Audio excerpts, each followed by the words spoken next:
Hi everyone, welcome back to Beginner's Ukulele with me, Matt Stead. In today's video, we're going to tackle the G major chord. Once we've learnt our G major chord, I'm also going to show you how to combine it with chords we've already learned, C, A minor and F, to create one of the most common chord combinations in all of modern music.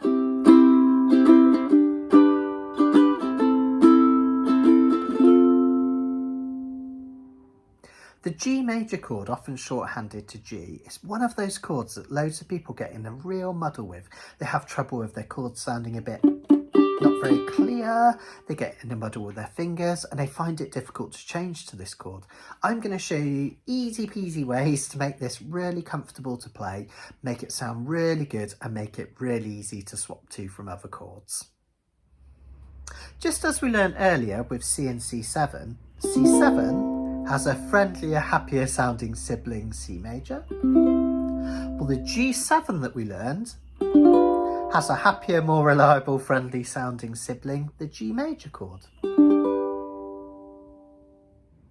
Now, as with many chords, there are lots of different ways of fingering the G major chord. I'm going to show you the one which I think is most comfortable and which has the most usage. But I'm not the ukulele police. If you find a different way of fingering it and that's perfectly comfortable for you, that's fine. I will go over the reasons why I think this arrangement of fingers is the best though. Now, just a quick but important reminder. Ukulele on your lap, pointing in a 45-degree angle so that you can comfortably create these chords without being stuck down here. And as you're fingering this chord, as with all chords, thumb on the back, nice arch on the fingers, and just the fingertips touching the fretboard. So here's how we make our G major chord. Take your first finger, place it, just the tip of your finger, on the C string, second one down lick, at the second fret. I want you to take your second finger and place it on the same fret but on the A string underneath. That leaves this third finger free to come and sit on the E string at the third fret. Make sure you have that nice arch on your hand, just the fingertips pressing. Remember, the moment we flatten, we're going to get those dead notes, and let's give it a strum. So let's have a look at a few really important things that will help you massively. First of all, notice that my arm isn't pressed against the side of my body. It's at a slight angle. Now that's really important. Notice what happens if I flatten my arm and keep my fingers where they are. The index finger and second finger it's really difficult to push them into position in that fret because they want to squeeze into the next one. There's not a nice angle. They're too vertical. Notice what happens when I do the opposite thing and I lift my arm up.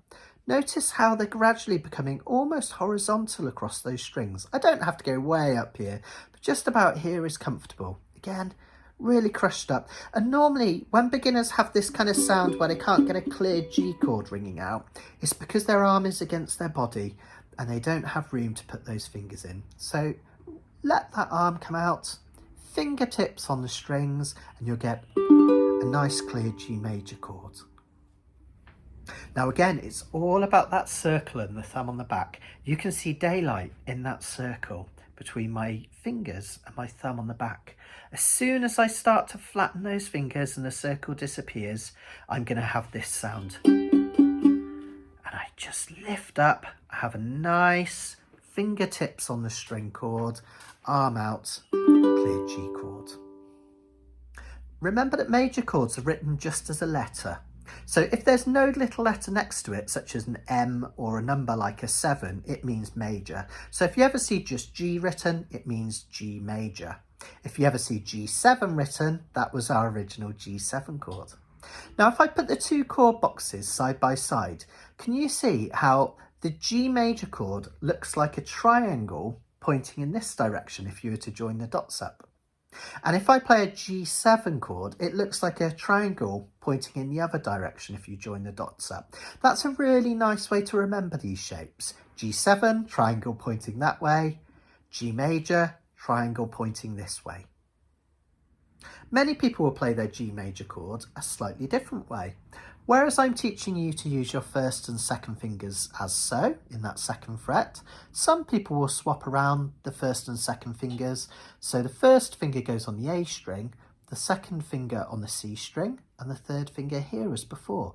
Now this does have some advantages actually. Changing between a G chord and a G minor is easier this way, as is changing between a G and an F chord.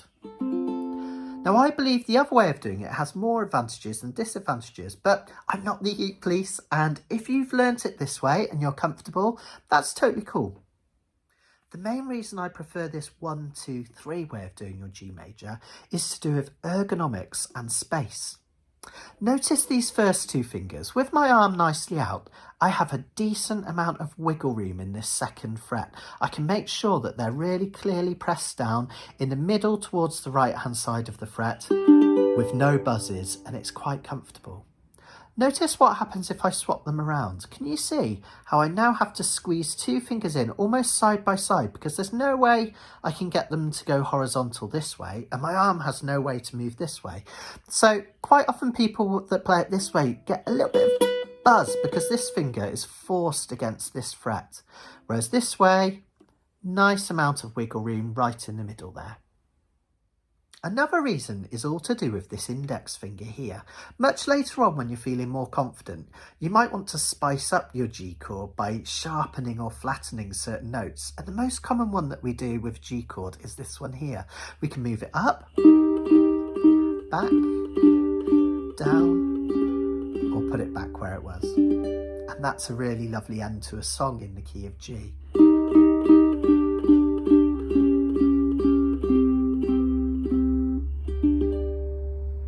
Now, if I have my fingers this way round, notice how it's really awkward to get into this fret because it knocks this finger out of the way. So it's not easy to make that transition. And if I want to pull it back to this fret, oh, it's really painful and difficult. So this way round, you can sharpen and flatten that note with ease. Now this final reason affects something else that you might want to do later on in your playing. Quite often we'll take this G shape and we'll move it up the fretboard to make different chords. And I can move it all the way up here. Can you see that? And I can quite comfortably get my fingers all the way up to this part of the ukulele. Now look what happens if I try and play this G shape up here with my fingers this way around. Already, it's becoming a bit difficult to get it to here. But if I want to go up higher, I can't. My hand hits the side of the ukulele and I can't take this shape all the way up here like I can this way around. It's just physically impossible. So before we go on to combine this G major chord with some of the chords we learned earlier and create a brilliant chord pattern, let me show you a really neat way of changing between G and C, two of our most common chords that we've learned so far. There's a very neat little trick. Watch this. G major, C. G major, C. Notice how by keeping this second finger down on the second fret of the A string, when I change from G to C, I can leave it in place and it allows me to pivot and easily change between the two chords. And you might think, but hang on, C only has one finger when we play it. That's only one way of playing C, and notice that this finger is cancelled out by this one. So it doesn't matter if it's there or not. It makes no difference at all. So we can comfortably keep this one here and change between the G and the C chord. Have a little practice of that on your own for a couple of minutes. G chord, C chord, G chord, C chord. It doesn't mean that I have to have two fingers down when I play a C chord all the time. Sometimes that would be more of a pain than necessary. So say I've come from perhaps an A minor chord and I'm playing a C chord next, and the next chord is a G. What I can do is at any point before I start to play that G, just pivot on that second finger to move to the G. So if I play C with my third finger, at any point, place that one down and pivot and change. Let's practice changing between the two after 4 strums. I'm going to start with a C after 4. 2, 3, 4. 1, 2, 3, 4. 1, 2, 3, 4. 1, 2, 3, 4. 1, 2, 3, 4. Notice that I'm using that second finger to pivot on just between those 2 chords, not leaving it in place necessarily, but just before I change, I put that finger down or take it away to allow me to comfortably transition to the next chord. C, 2, 3, 4, G, 2, 3, 4, C, 2, 3, 4, G, 2, 3, 4, and relax. So let's try combining G with C, A minor and F to create one of the most popular chord combinations of all time, especially in modern music. We're going to start by strumming a C. We're going to pivot on that second finger, look, to create our G major chord. Next, we're going to play an A minor. Now, the easiest way really is just to take everything off and lift that second finger up. Now, you might think it would be easier, and it quite rightly is, to just move this index finger up to the A minor. But because the A minor is going to be followed by an F chord, it's better practice to get that second finger down for the A minor, a 1-finger chord, so easy to do, and then you can just place that index finger down for the F.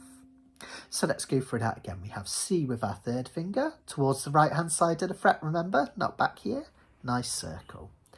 2, 3, 4, C. Pivot on that second finger to G. Get your second finger prepared and up it goes A minor. Then we've just got to put down this index finger here for the F. Just trying to move my fingers out of the way so you can see. C. Pivot on that second finger, G. Second finger up to A minor. And then this index finger goes down for F. Let's try that with a simple up and down strum. Now remember from my last controversial video, doesn't matter whether you're on an up or a down, just keep that gentle rhythm going the whole time. 1 and 2 and 3 and 4 and. Okay, let's give it a try, starting with a C. 1 and 2 and 3 and 4 and 1 and 2 and 3. Pivot on that second finger. A minor and F. Back to your C. Pivot on this second finger. A minor up the top and just move this one down. Couple more. C and pivot. G and second to the top. And let's finish on a C. Brilliant, well done everyone. This chord combination of C, G, A minor and F in that order, it's kind of like the holy grail of modern pop music. There are so many songs that use this chord combination, and this means that you can play along with loads of stuff already. For instance, if I take those chords, I'm going under and this time I fear there's no one to save me. Someone you love, Uke Theory. This all or nothing really got a way of driving me crazy. Train, Hey Soul Sister. Your lipstick stains on the front lobe of my left side brains. I knew I wouldn't forget you, so I went and let you, etc, etc, etc. I won't hesitate, my love, no more it can Sorry, I can't sing that one very well. But it's used on so many modern pop songs, loads of Ed Sheeran stuff, loads of classic pop from the 60s and 70s as well. In the next video, we're going to take a look at one of those songs, Someone You Loved by Lewis Capaldi, and I'm going to show you how to fit these chords together to play the song along with me as perfect practice. In the meantime, I think a good thing would be to practice just changing between those chords, just using those 4 beats, practicing to pivot on that second finger, moving it up here for the A minor and the F chord.